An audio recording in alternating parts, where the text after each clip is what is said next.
Welcome, everybody. We are here with Evernote DC and Evernote NYC and all the other various meetups around the world and country and whatever. I'm Ray Sidney Smith, and I'm really pleased to have you all here. A couple of housekeeping items here. We're on the Blab platform right now, so you can chat and ask questions in the side panel. All you have to do is /Q, and you can go ahead and ask those questions of Tim. And so I'm Ray Sidney Smith, just as by way of introduction. And so I'm an Evernote business certified consultant and generally just a productivity enthusiast generally. So all things productivity are of great interest to me. I run Productivity Book Group, which is the virtual reading group, and Prod Chat, which is the weekly Twitter chat, and all kinds of other fun things. ProdPod, the podcast of productivity lessons in 2 minutes or less. So that's sort of me in a nutshell. We're here to talk about going paperless with Evernote, and I'm here with my host, Penny Catterall from Order Your Life. Penny, you want to introduce yourself to the group? Sure. I'm Penny Catterall, as Ray said. I have my own organizing business out of the DC area. I do a lot of work virtually as well, and I specialize in helping people go paperless. That's my big thing. And Evernote and Dropbox are the two big platforms I use for helping people go paperless. And it's always very exciting when I make another Evernote convert, as I have this past couple of weeks. And they just are amazed at everything you can do with Evernote. It's so much beyond what most people realize. So I'm hoping we can get a lot of good new information out of Tim tonight for the old Evernote hacks and introduce a whole new audience to Evernote. Fantastic. And Penny has another role, which is wrangling me in so that these events can happen. So so everybody give Penny props for making sure that she makes these Evernote DC things happen and all these other events happen. So so with that, I just wanted to introduce our guest speaker for the evening, Tim Baran. He's the editor-in-chief of legalproductivity.com. He is the senior content manager for RocketMatter, which is a legal practice management software. And the way in which we were introduced to him was he authored a book on behalf of RocketMatter called Evernote for Lawyers. And so obviously we were entreed into his expertise in the Evernote world. And so welcome here to the show, Tim. Great to have you. What did I miss about you? And take it away. Thank you very much, Ray, and thanks, guys, for having me on this Blab. It's the first time I'm using the platform, so it's exciting. Our pleasure. It's exciting. You covered it pretty well. That's what I do. I've been in legal for about maybe a couple of decades. I was a law librarian for about a dozen years. Then I left. I went into legal tech, which is what I do right now.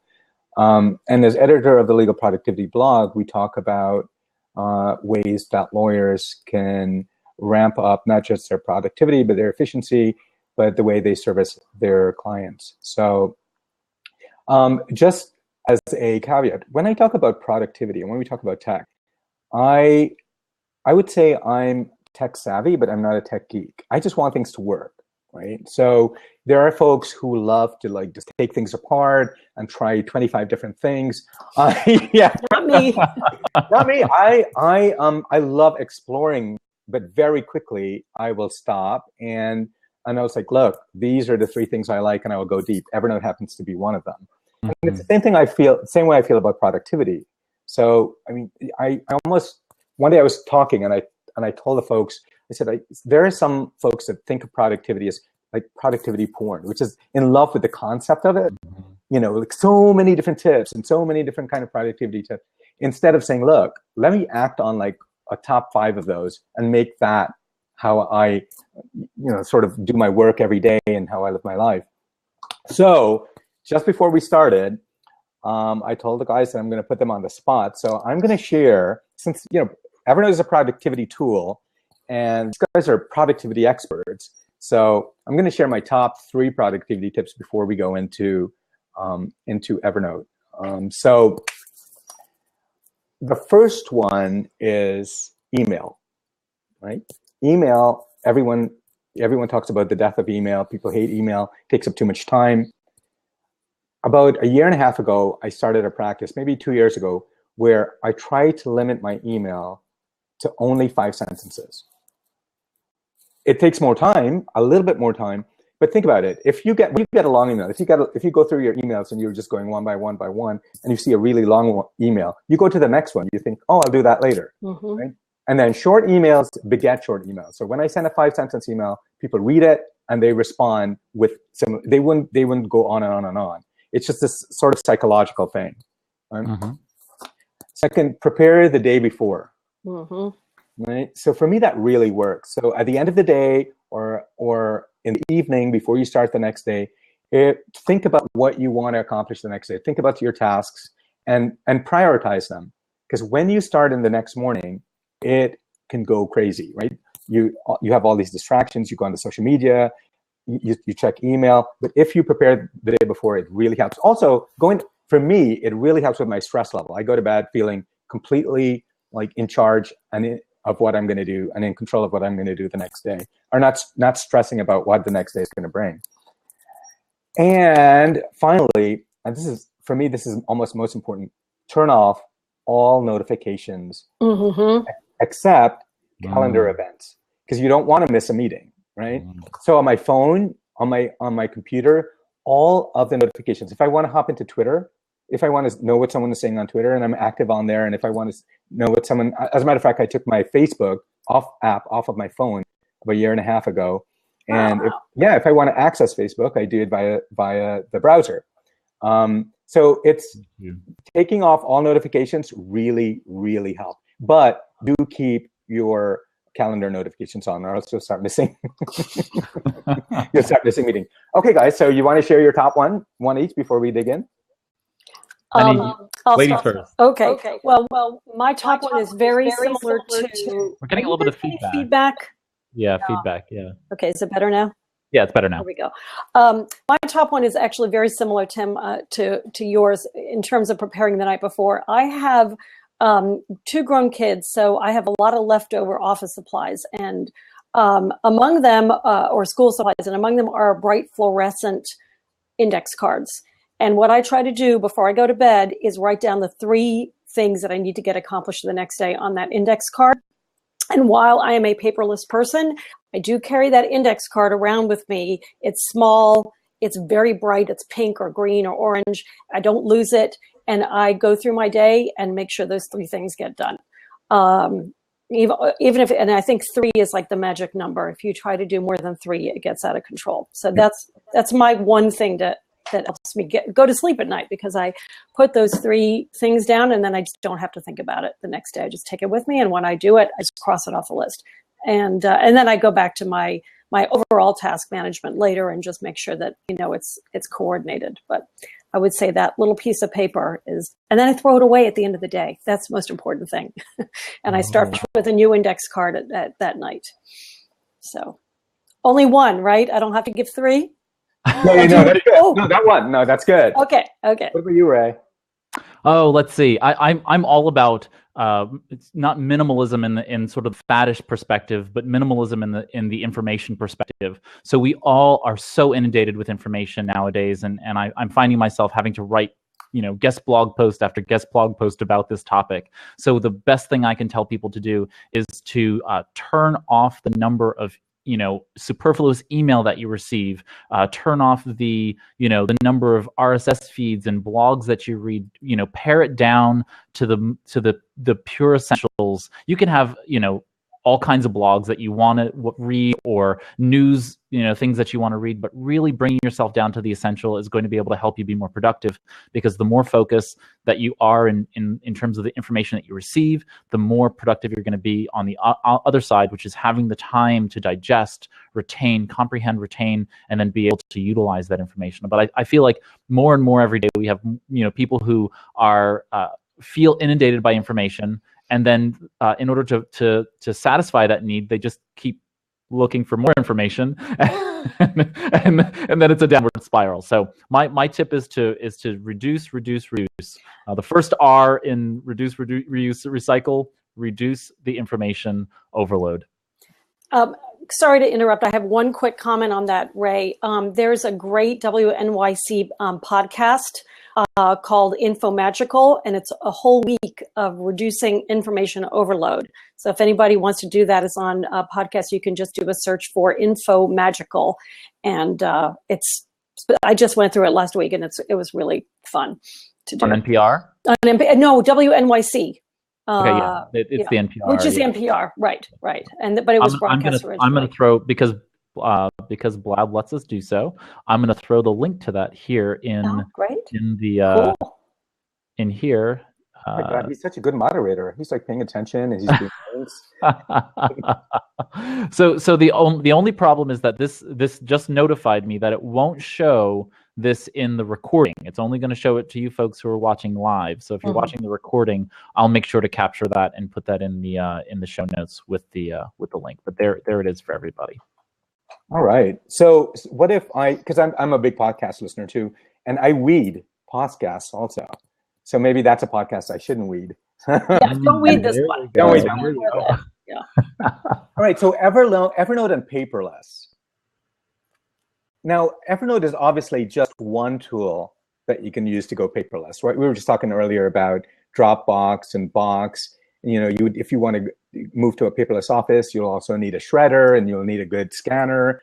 So there are a lot of tools and a lot of software and a lot of cloud-based tools that you will need to go paperless. But Evernote is one of the tools that not only allow you to go paperless, but allows you to go, and I think we want to concentrate on this a little bit more, to organize just your work and your life, right? So I often say, I wish this was a live audience because I would say how many people use Evernote, because I often say Evernote is an application that you come back to. I don't know, and almost everyone I've talked to said, yeah, this was years and years ago, because I've been using Evernote for, I don't know, maybe about 5-6 years. And almost everyone said the same thing, like, oh yeah, I tried Evernote, and then I thought that there had to be something better or something simpler or something more intuitive, and they would go and try everything else, and then they would come back to Evernote. So if you've tried it, I would say go ahead and give it a second try. And there are obviously alternatives to Evernote like OneNote and Simple Note. And I would say go ahead and check them out. But be careful about checking out, as we mentioned earlier, too many things, right? Just narrow your choices. So choose Evernote, maybe one other. Spend maybe like a week or so on both of them, and then decide which one you want. And if you want to use Evernote, then you go deep. In Evernote also, we're going to cover some of the basic stuff here, but in Evernote, there are a lot of different tools and applications and functions that you can use, but there are only a core, maybe dozen, maybe 6, 7, 8, 9, 10 that you will use every day.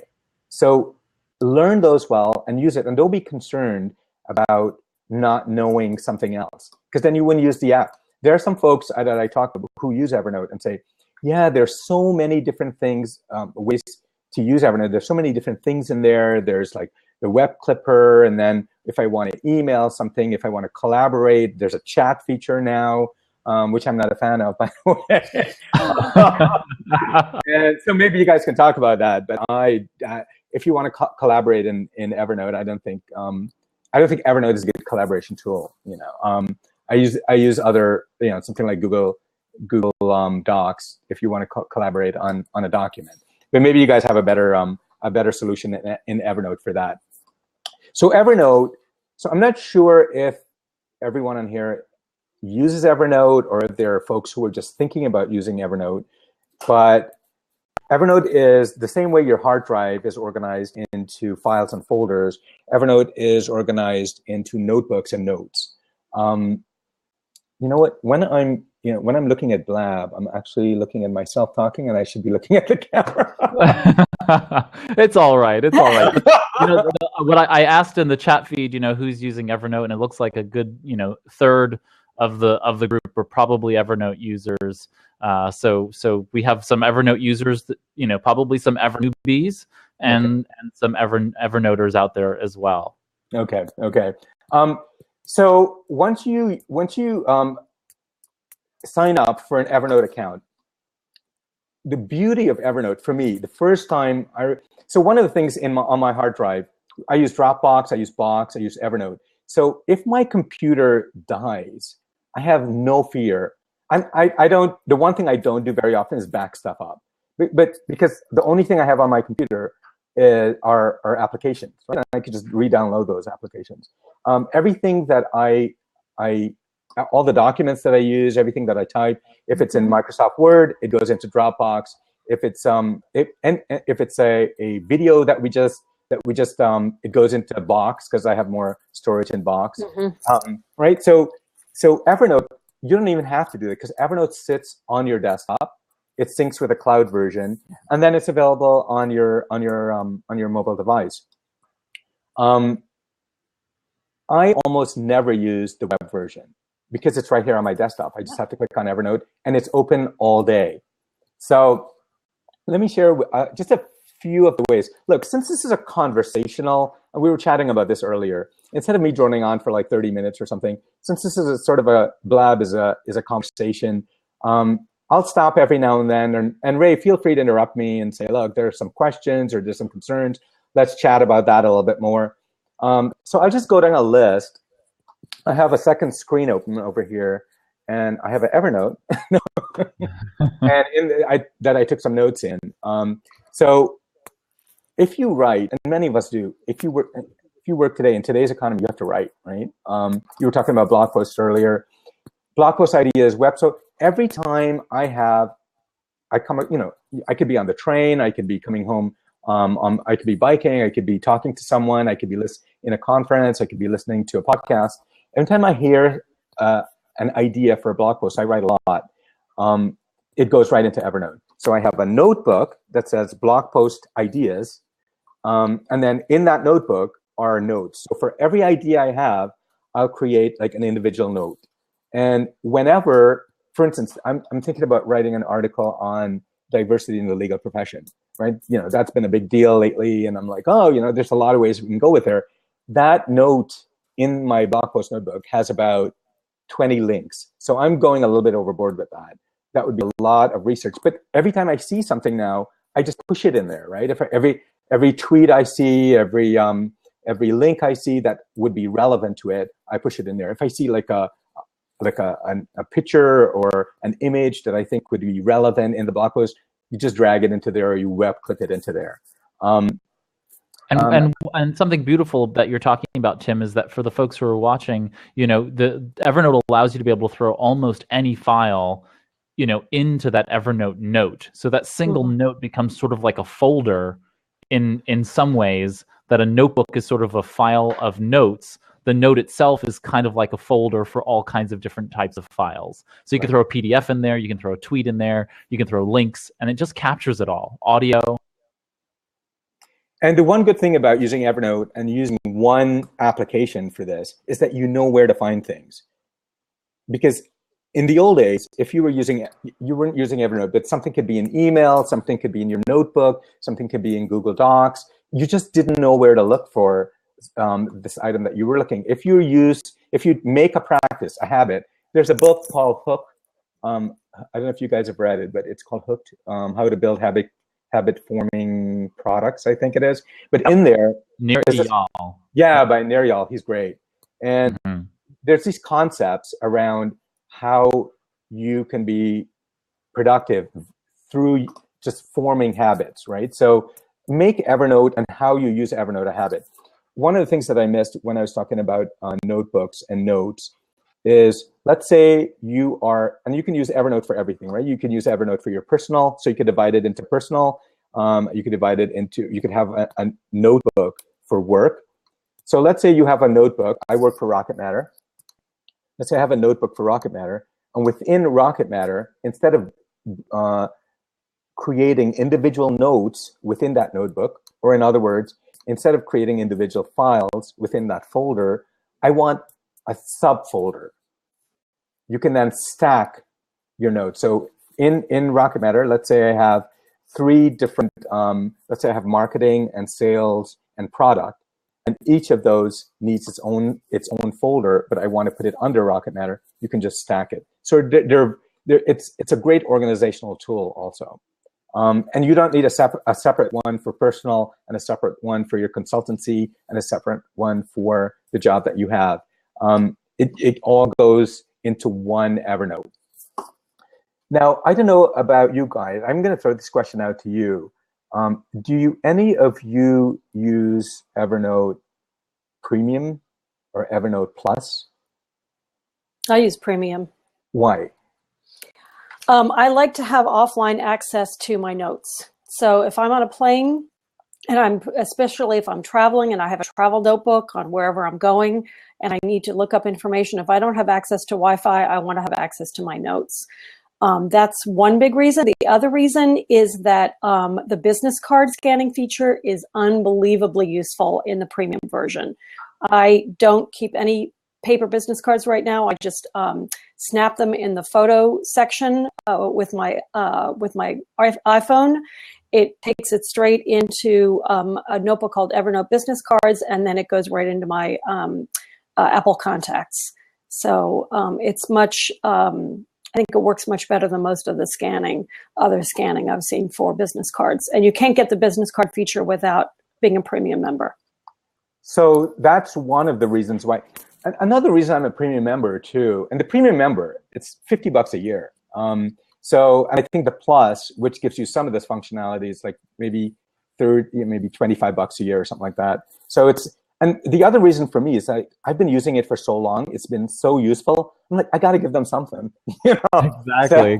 You feel like you have to pay them back somehow, right? Yeah. You want to support. So we, to your point about the business cards, when I'm at a conference and or wherever I encounter someone and they give me a business card, immediately with my iPhone, I just open up my Evernote app and I scan that business card directly in Evernote. Now, if you link with a premium feature, you're also allowed to link Evernote up with LinkedIn, right? So that business card, then it reads the business card and it pulls in that information from LinkedIn. So all of a sudden you have context. Now, in addition to that, you can go into the note and add, which is what I do all the time. I mean, how many times have you come home with a stack of business cards and don't know what context, don't know what you're supposed to follow up with? So when you import them directly into Evernote, you can then go and add context. You know, I met this person. We talked about sharing some content together. She wants me to write a blog post for her. He wants to take a look at the product, and now I have context. I know how to follow up. One of the great benefits, additionally, Tim, is that what I've always done is I always write on the business card, you know, how I know them, that kind of thing, whenever I meet people. And the worst is when you get a business card that's glossy and you can't write on it. Evernote eliminated that for me in such a great way, because I can just literally capture notes into Evernote. And then the card is already, it's a scanned image of the front and back side if you want, and it's just there. So you don't have to worry about that, like, oh gosh, I can't write on this. You know, you just sort of sit down, you scan them really quickly, and you're good to go. Yeah. And speaking of conferences, a lot of times you don't get maximum benefit from conferences. I say that you need to prepare for a conference. And the way to do that, I open up an Evernote note. So I don't create a whole notebook for it. So it's just a note. So maybe I have a conference notes, right? So all conferences, a notebook, and then each of them, I research it and I figure out, okay, well, you know what? I want to go to these sessions. These are some of the folks I want to meet. And when I make a note of the sessions that I want to go, I make a note of their Twitter handle too. So when I'm tweeting it out, when the conference is going on, I have their Twitter handles with them. I'm able to give them some acknowledgement online of what they're doing, like, you know, mad props to Randy, who's, you know, killing it on the presentation on Evernote, something like that. And you go out to Twitter. It's a way to build relationships, right? So with Evernote, with business cards, and with taking notes, with, like I just mentioned, with putting a Twitter handle in there, so many tools that are available, or so many ways to use it.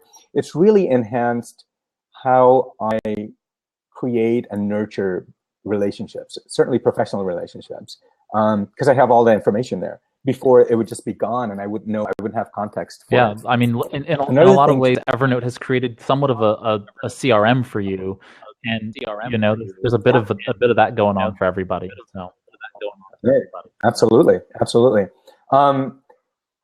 I usually say with Evernote, I mean, I'm going to go, we're going to talk about some other uses of it, but I would say with Evernote is think about some of the things, almost everything that you do that you would pull out a notebook for, you can use Evernote to do, right? So for instance, like when Ray called me and he's like, oh, could you do this? So right away, I went to my meetings notebook. I have a notebook just labeled meetings. And when I go in there, I create a note and so there, when you come to Paperless, and you guys will know about this, you need naming conventions, right? So, and it's not a sexy topic, but so that it's ordered alphabetically or whatever, and you can easily find it. So within a note in my meetings notebook, I start off by labeling it with a date, so 2016-03-29, and then Evernote conference with Ray. And then, so before I even call Ray, or before Ray even calls me, I have this open up. And when he calls, I'm making notes in Evernote on that. This way you never lose it. I can tell you how many times I'm like, before Evernote, where did I put that? Or or this scribble, I can't decipher my own scribble. So for meetings, it's great. Same thing for presentations, right? How many times do we have to give a presentation, whether it be to our team at work, whether it be at a conference, whether it be online here, like on a Blab or on GoToMeeting or something like that. And oftentimes we repeat those presentations, right? Or we have a little, so someone else might ask me to do something on Evernote, and I'll be like, well, instead of recreating the wheel, I have it right here in Evernote. So I have a presentations folder, and every time I give a presentation, I create the name of the presentation, who, for, let's say, San Francisco Bar Association, wanting to do something on Paperless for lawyers, on whatever date, and then I go down, I create a script for it, I put the notes in it, I can pull the PowerPoint in there, whatever I want to do, I can push it in Evernote. So whenever I need to reference that, or if I have to do it again, I have it already built out for me. And there are many, many other ways that you can use Evernote. It really is limited by your own particular needs and really by your imagination. So, yeah, one thing any questions? we have lots of questions. I wanted to just step in for a moment and just talk about, I think it would be interesting to hear Penny, your thoughts on this as well. Your naming convention is very interesting. I use, and I've always talked about this, I use a hierarchy system. So I look at all of in the GTD terms, for those who don't know, we have something called the horizons of focus, and that center horizon, horizon 2, which is sometimes called the 20,000 foot level from the old the first edition. So Horizon 2 is the areas of focus and accountabilities now, or basically, what are your roles in life? What are the areas you want to maintain? And so I've decided that every part of my life is going to be categorized by those highest level, sort of folders, if you want to call them contexts. And so Evernote is designed to be in stacks or notebooks that fall into those categories. So instead of the alphanum system that David Allen, sort of proffers of A through Z, 1 through whatever 0, 1 through 9, then 0, I've chosen to have everything inside one of these high level folders, which sometimes means things are duplicated, which I don't care about, because Evernote allows me to duplicate things and keep lots of stuff in multiple places. And when that doesn't work, then I tag things, so that they can be in multiple contexts. So I've chosen to have just those top level, few folders at the top level, and then filter it down to the things that are within each of those big categories of life, which for me ties back to motivation. Why am I doing this? Is this for my health? Is this for my company? Is this for my world? So I really like that structure. There's some, outliers, like I have a utilities folder that connects the utilities that I use that connect, like someone had mentioned in the chat, IFTTT. We'll talk about that in a little while. But those are things that are outside of that category because they don't fit into the hierarchy. But I'm curious, Penny, how do you organize? Well, in Evernote, it's different. I use different conventions for Evernote than I do for Dropbox, which is where, sorry, people are calling me. Most of my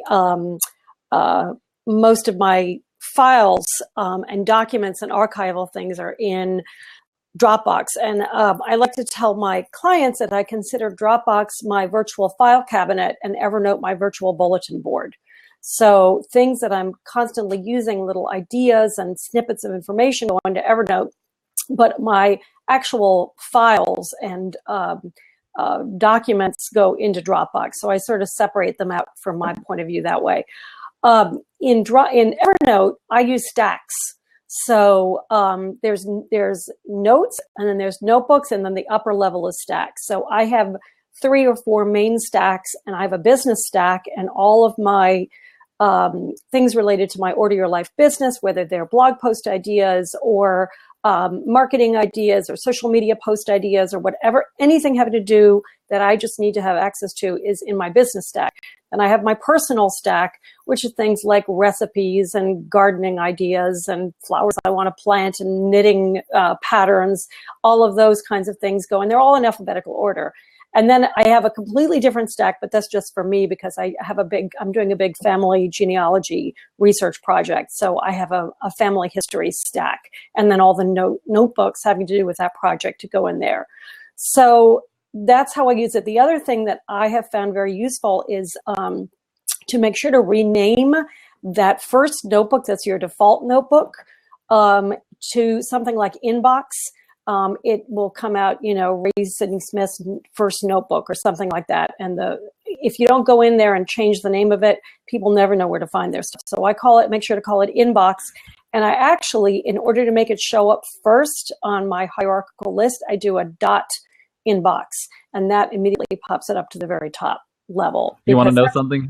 I absolutely agree with you, Penny. But I have kept mine, R. Sidney Smith's notebook, for the longest time. But the reason I've done that is because I'm always showing other people how Evernote is natively set up. Yeah. But I've left it that way to show people this is what it looks like. It says R. Sidney Smith's notebook. Right.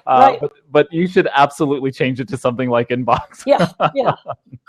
Makes it a heck of a lot easier when you're trying to send email to it and that kind of thing. Right. So at this point, go ahead, Tim. Go ahead.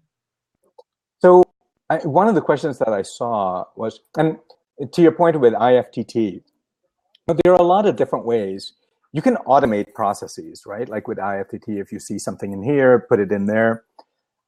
I tend to not automate a lot of processes.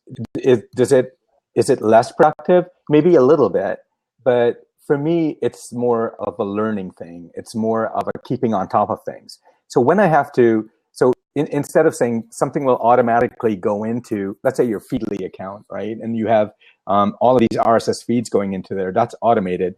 And if you don't check it for 2 days, all of a sudden there's 450 articles in there. Now, I don't want the same thing happening to Evernote.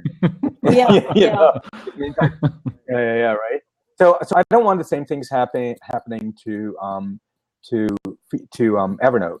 So I try to keep, one of the things that there's a blog that I write for on occasion called Lawyerist. And one of the things that article that he came out with, the editor of it came out with the other day, was archiving stuff, cleaning up stuff. So Evernote is great for doing so many things, but then it will become unproductive or lessen your productivity if you have too many things in there, if you don't go in there and read. So I used to, in my blog post ideas file, it used to be about 200, like a running tab of 200. And then I'm like, that's not going to work. I don't want to have at any one point more than like 30 to 40 ideas. And then I went in there and I cleaned it out. If I put something else in there and it goes up to 50, I go in and I weed it down to 40. Because it means if I left something in there for a year and a half, I wouldn't get to it. It's not important. It's not useful anymore. Right. It's like those clothing items. It's sitting in your closet that you haven't worn in 2 or 3 years. Yep. Yeah, exactly. It's like, come on, you're not going to ever wear that again, Or like that college T-shirt, like I'm going to keep that shirt. I fit into that once upon a time. It's just no longer useful. So it's like that book. Have you guys read the book on this Japanese woman? Marie Kondo.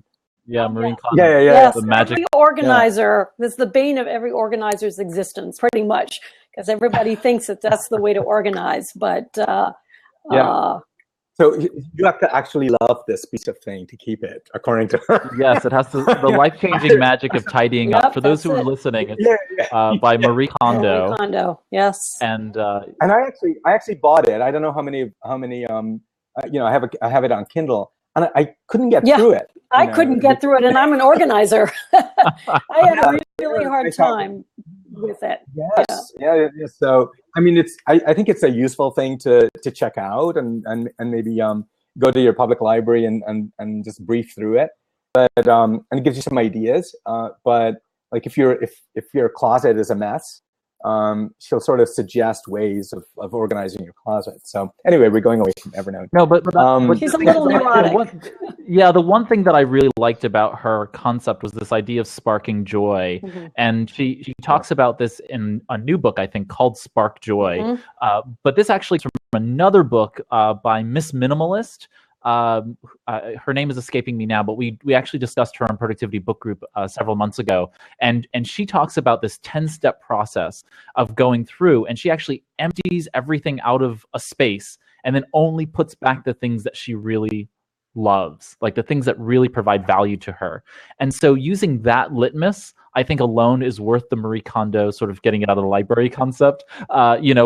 But yeah, it is a difficult book otherwise to get through because, and again, this is like a cultural thing as well, because if you think about Shintoism and Japanese culture of like, in business culture, they like tear down buildings every 20 years and rebuild them as part of their religious and cultural perspective. You know what I mean? So it's probably a little bit easier in that way. So, I mean, I like that. Does it provide value as opposed to does this spark joy? Right. Because so that there's a lot of things that don't spark joy that you have to keep. Yeah, like my razor blade. For instance. Exactly. Yeah. Exactly. Okay, so at this point, we have a bunch of questions, and those of you who are watching, feel free to keep asking questions. We're going to try and answer as many as we can in the time that we have left. And so I'm going to, with you, Penny, at the helm, pulling questions in. I'll be happy to ask the questions, and we could just sort of take on the questions as they come. Does that sound like a plan, Tim? Yeah, absolutely. We could share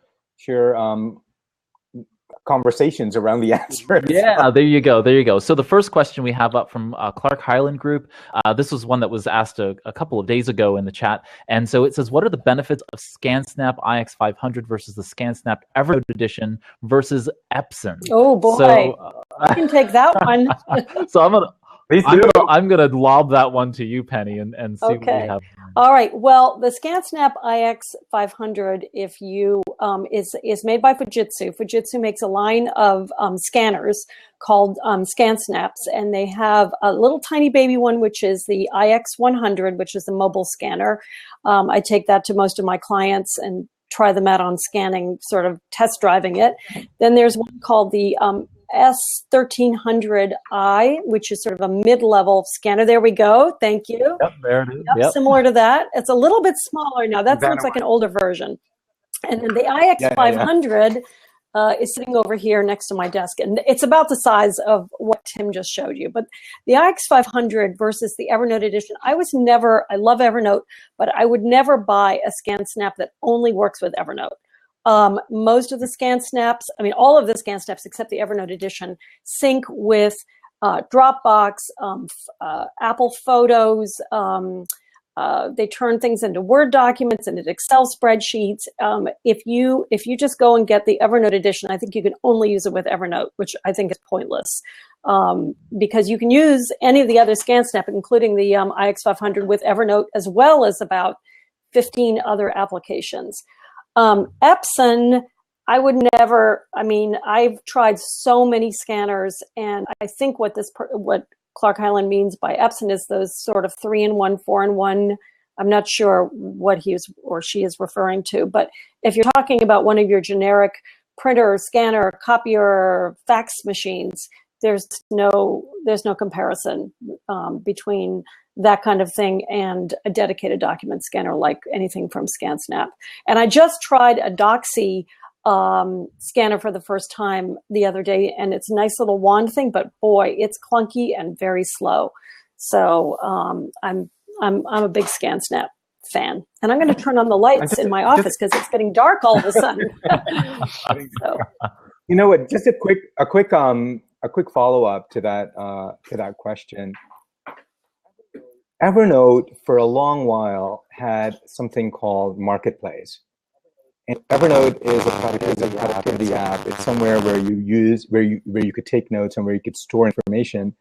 Then they in my like humble opinion, I think they lost their way a little bit. They tried too many different things. There's a marketplace. You can go and buy a T-shirt and a sock, and that's not what you went to Evernote website for. That's not what you need from Evernote. Now, the Evernote scanner was part of that. Now they've since gotten rid of that just recently. And Evernote is really, I think, and you guys have to let me know if you think so. It seems as though they've recommitted, right? Their CEO has left, and they've like restructured, and they're recommitted to sort of enhancing this product a little bit more. And it was needed, quite frankly. We are.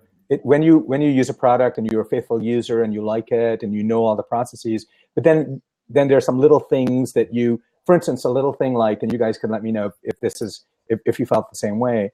And the thing that I use, the way I share most of my notes is via email. So I just email it to someone. Oh, here's an Evernote. Email it to a group. Email it to this person. Email it to that person. Now they used to have a button that you could just press email to.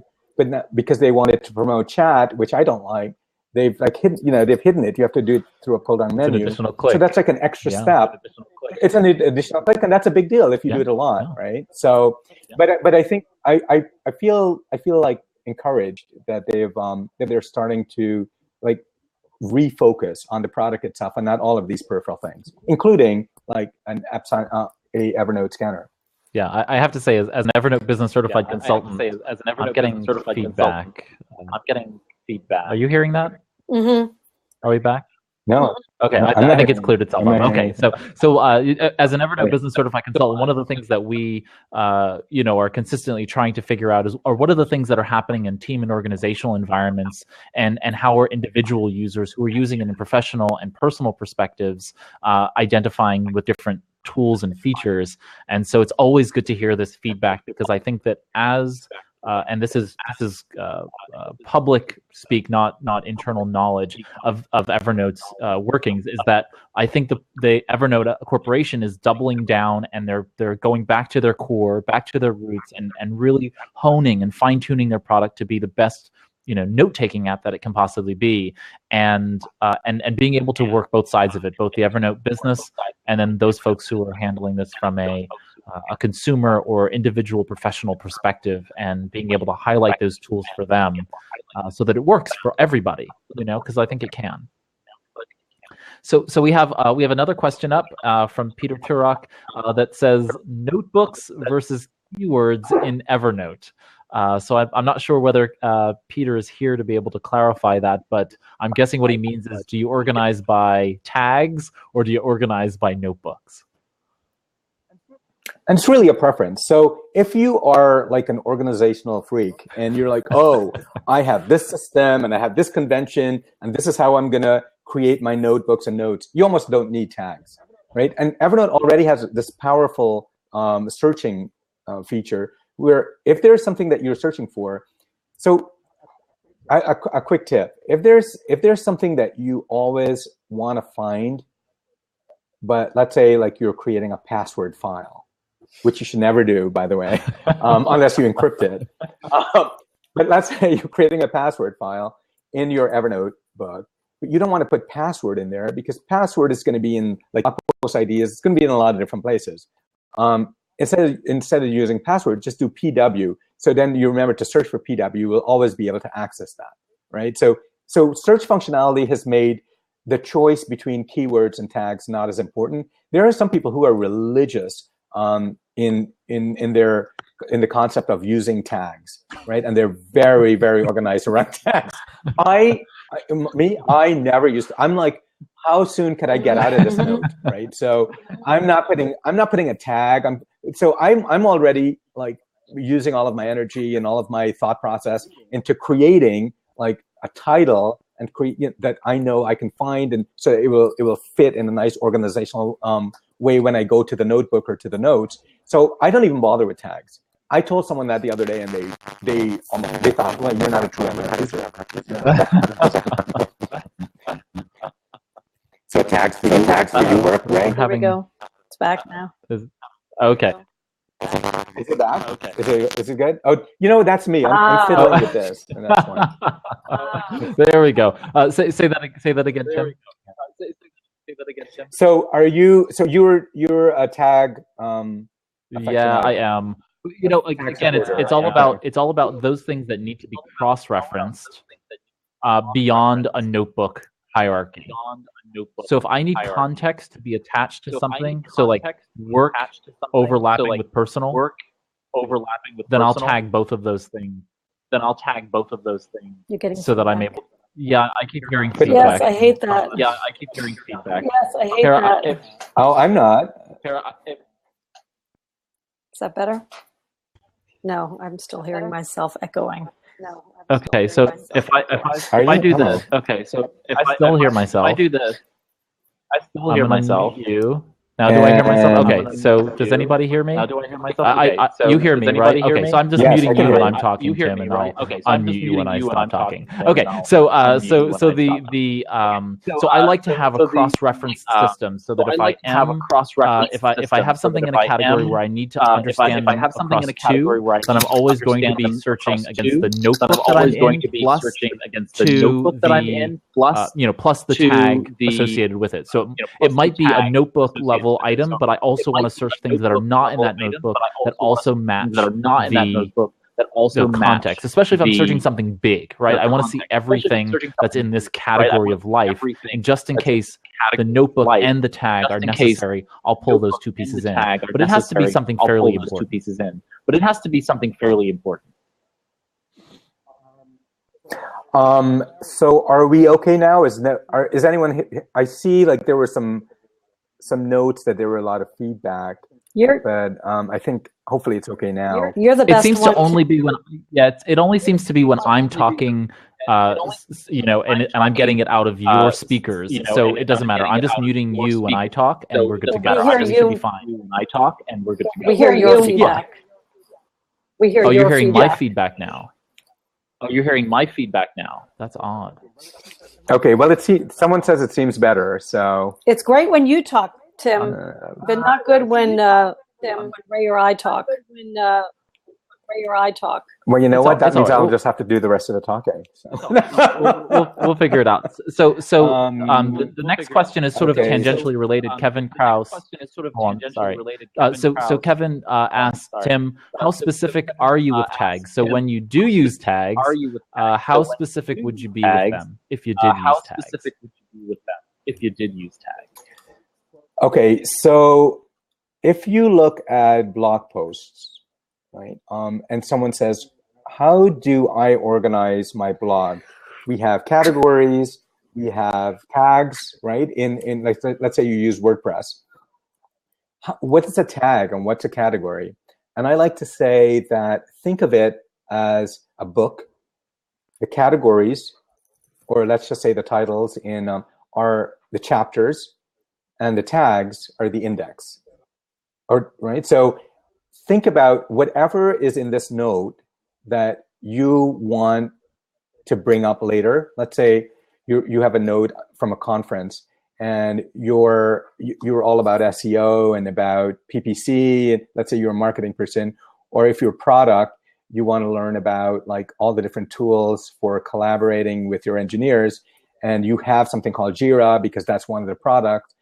You put that in your tags. So Ray, you might be a better person to ask about tags because I don't use it very much.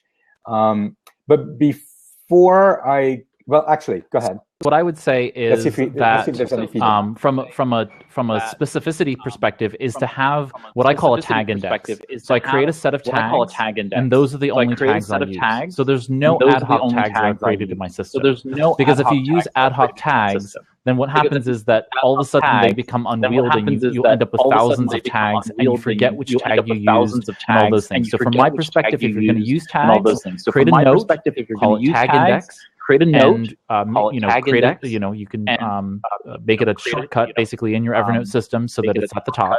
And now anytime you need to, use a tag. So for example, I could have a tag called work, business, professional, the names of my companies, all of those things. And what would happen is I would use all of them depending upon where I am with my mind. So I've chosen to have the category, the tag work. And then next to it in the tag index, I have all of those things listed. Professional, business, company, blah, blah, blah, blah, blah. Business, and now whenever I know and I think, oh, you know what? Whenever I know and I should, oh, you know what? I'm sorry, folks, I'm not quite sure. I should. I'm sorry, folks, I'm not quite sure. Let me see. I'm gonna mute everybody but me. Is there still an echo? No. Let me know if there's an echo now. Okay, so I've muted everybody but me. So now we don't have an echo. Okay. So what I do is I have that index. So I have the tag associated with it, and then I have all the variations that I might use, so that if I for some reason forget, I can go back to it, and that way I know exactly what it is. But you want those tags to be as specific as only as you need them to be, and then go double back and make sure that you list any of those that could be pluralizations, for instance. So if it's a company or companies, make sure that you list the ones you should be using as a standard and stick to just that.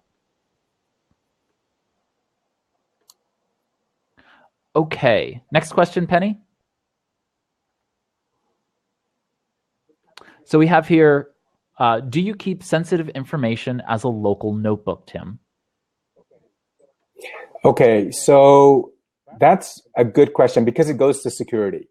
And when we talk to lawyers about how lawyers use Evernote, that's huge because there are ABA ethics opinions on how lawyers need to have due diligence and know what the application is doing regarding client confidentiality. But beyond that, even for your personal use, if you're going to put some tax information in there, for instance, or if you're going to, like I have a medical folder, if you go to the doctor, if you do, and it gives you sort of a running tab on any ailments you may have. But this is all very private information. So I don't keep any local folders. This goes with my philosophy on having all of this information available to me if my computer crashes. I don't want to think that I will lose anything. Instead, what I do is I encrypt it. So if I have a note that I don't want anyone to see, or any prying eyes, including someone who lives in the house with me and who might be using Evernote, you just highlight everything in that note and you assign it a password and it encrypts it. Now, only you know the password. So if you lose it, you're out of luck. And this is where another huge productivity and security tip comes in. Use a password manager. Either my two recommendations are the top two, which are 1Password, which is great for Macs, which I've used for years, and I can't imagine my life without it. And LastPass, which is another good one. Dashlane, there are a few of them. But you don't a KeyPass, but you want to pay for these. These things cost like a couple of dollars a year or so, or sometimes it's a subscription, sometimes it's a one. But you do want to pay for this stuff because this is something that, and it sits in your browser, and whatever website that you want to access, you just click on it, and it will autofill the fields and log you in. Now, what I've done is for the password protected, encrypted notes that I have in Evernote, I store that password in my password manager in 1Password, so I know I will never forget it. So with a password manager, you just have to remember one really good password. And what that does also with a password manager is, we're talking about cybersecurity, and we're talking about, I know that we have like a cybersecurity expert on here. And so the way people hack your accounts is because you have the same password for everything. Everyone knows not everyone, but it's very easy to find out what someone's mother's maiden name is, right? So even those security questions create false answers to those security questions, and store those false questions in your 1Password or in your password manager in case you ever forget it. And this way, it will allow you to secure it. So yeah, I don't use local notebooks at all. Another thing to do is, and I think, Penny, if you correct me if I'm wrong, but one of the things that you get, one of the benefits that you get when you pay for a premium, which is about $50 a year, as we talked about, is you get to password protect Evernote. Mm-hmm. So if you have your right, so if you have your phone, of course everyone has a strong password to go into their phone. Well, once you do that, then on your mobile you can also have another level of security where you need a password to access Evernote on your phone. So I don't think that you could do that with the free version. No, I don't think you can. But with you can. Someone identified that you can actually password protect local Evernote desktop version. You just log out of it. You just log out of it. I just log out. That's brilliant. But that's a good point. I never log out of Evernote because I use it all day, every day. Right. So I don't have any fear because I know that if I leave my computer, I'm huge on security issues and privacy and encryption and all that stuff. So I've put all these measures in place where I don't actually have to shut it down, but that might be one measure. Yeah, I mean, I actually do log out of mine only because I'm on the road so much that I just don't want people to have access to it if I walk away. If I walk away. Yeah. Okay, next up. So so I actually see the question. So I'll save you the trouble of having to ask me. So here's a question from Clark. What practice management systems integrate best with Evernote, and what key workarounds have you found that work well? So practice management systems that I'm familiar with are law practice management systems, right? So I work for RocketMatter, which is a legal practice management software for lawyers. And so the top two generally that people talk about when they talk about cloud-based law practice management or legal practice management software is RocketMatter and Clio. And Clio is number one. RocketMatter is right up there. And they're cloud-based. So they were those two were the first to be cloud-based. And over the years, they've integrated with a lot of different tools like Evernote and like Dropbox. So I would say those are the two. Now, we integrate very differently. RocketMatter has a sort of a seamless integration with Evernote. You have to authenticate within RocketMatter, and then you can assign matters that are in Evernote to matters that are in your practice management software. Clio, there's a tool called Zapier out there that any that any software company can use as this connection to integrate with just about any other application that you want to.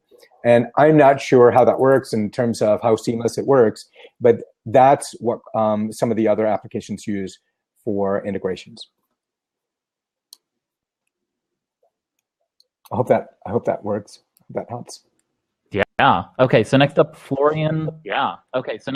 So whenever you work on one topic, back to when you were talking about. Hold on 1 second. I'm gonna mute everybody. So back when you were talking about blogging and getting yourself sort of set up for blogging, he was asking, do you work on one topic, all links and tweets go into OneNote, or all get a separate note? I think you answered that, which is that you keep it all in one note, and you keep it all together in OneNote, and you work on one topic, OneNote, right? And you work on one topic, OneNote, right? Yeah. Okay. So for instance, let me just access my Evernote blog posts folder here. So in the folder, I have about 47 notes right now. So I obviously have to read. And so sometimes I might need to write about a legal app. Someone would call me and say, "Could you write about this? We just did this." So I'll put it in that app. Another one is, like I said, like on diversity or something. Maybe on Evernote, I write a lot on Evernote. So in that note, so the notebook is blog posts, right, or blog post ideas. Now, if you write for multiple blogs, you can have blog post ideas, which is the notebook. Then you could have additional notebooks under there. You could have Lawyerist, you could have Legal Productivity, you could have Life Hacker, right? And so these are the three blogs that you write for, and they each require different kinds of topics or subject matter.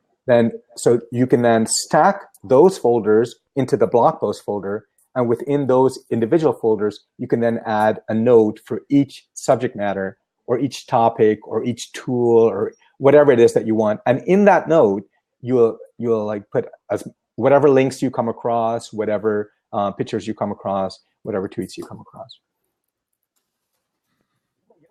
You don't want to go too crazy with these notes. Okay, so we're reaching the top of the hour. So I want to make sure that we hold on one second. I'm going to just do this. I just want to make sure that the folks who are watching, we're gonna continue answering questions for as long as Tim will stay here. But I wanted to, of course, thank you all for coming and being here with us. So we're just going to keep on going. We're probably going to be just another couple more minutes. We're just going to try and rapid fire answer these questions. And but those of you who might be dropping off because we're at the top of the hour, feel free to. We're really happy to have had you. We'll of course have this in the recording and the replay. So don't worry about it. So let's continue on. Let's just rapid fire answer these questions. So the next one here from Family Tech Solutions, I'm guessing, can you briefly touch on why Evernote over other systems like OneNote? You know, I've tried OneNote, and just because I wanted to see, it's one of those things that I tried when I was like, I tried Evernote, maybe I should try others, and it's great, but it was almost too much. Right, so it gives you all these formatting. One of the things that I didn't like with Evernote that I liked with OneNote was OneNote had a lot more formatting. It's a Microsoft product, so it acted like Word on your desktop. A lot of those functionalities. But then I thought, why? I already have Word and I use Word for certain things. Do I need this stuff in Evernote? Do I need perfectly formatted things? And then Evernote started coming out with things like checklists and things like. You could just put a line across something. They're paragraphs indent. They're like listing possibilities. And then if you want, you could just export that into a PDF, and all of a sudden you have a nice document. So I thought that's what I use Evernote for. So think about what you want this for. If you want it for something where you want to create beautiful looking documents or really finely formatted things, then OneNote might be the way to go. But for me, OneNote meant that it was just a little bit too overwhelming. It's just too much. So I didn't go with that. Great, thank you. Okay, next up we have from Brian. He says, how do you set up business cards to go to a special folder? His are all going into his inbox. So I think Brian is lots of feedback. I can't talk when it's. Maybe I'll just type my go ahead, answer. Go ahead, Is it working okay? Okay. All right. Yeah, I hear feedback from myself. So, anyway, Brian, I'm going to have to research that and email you because I honestly can't remember how I got it to do that off the top of my head. But they did originally go into my inbox, and then I found a system through Evernote that would transfer directly into a notebook. But I can't remember off the top of my head. But I'll email you with that. Yeah, so Penny, if you put that into the notes, I can always read what you're typing. The thing that I would say is that for those of you who are attempting that, it's in one of the applications, either the iOS app or the Android app, where you can actually set the notebook in which it should go natively. And if it's not showing up in yours, then you may need to just go into the web app, into the old version of Evernote. So you have Evernote, the web beta. If you actually go back to the old Evernote version, that setting would be in there. Okay, so if you're not seeing it in the mobile app, I know that there are differences between the two of them. So that's always a good thing to pay attention to. Go ahead into the old web Evernote web, and you should find that in the settings there as well. And Penny says that she's going to email the solution to Brian. We'll go ahead and put that in the show notes to this as well. Okay, we just one or two more questions, and then we're gonna wrap up here. We have lots of other questions, and we'll go from there. So here we go. I'm not sure what's going on there. Okay, so this question says, is it advisable to use Evernote to keep up with files and organize documents that the IRS may want in an audit? Yes. The short answer is yes, but encrypt them, right? So I actually have a tax folder in Evernote. Now I I could put those in Dropbox, or I could. There's a Dropbox alternative called Spider Oak, which encrypts everything end to end. So depending on your comfortability and your level of around security and encryption, I would say absolutely. I put mine in there, even some of my tax documents, but I make sure and I encrypt them, right? So I go there, it's just a quick password, and I know how to do it. So yes. Fantastic. I know that we could go on for days and days. I know that we could go on for days, and so I really want to thank everybody for joining me here on this. So first and foremost, thank you, Tim Baran, for joining us here for this Evernote DC, Evernote NYC mixture web blab. This has been a lot of fun. Big hugs, and again, thank you to Penny Catterall, partner in crime for Evernote DC and a professional organizer. Thank you to everybody who's been watching. I'm Ray Sidney Smith. Thank you to everybody who's been watching. And so we're gonna wrap it up and take care.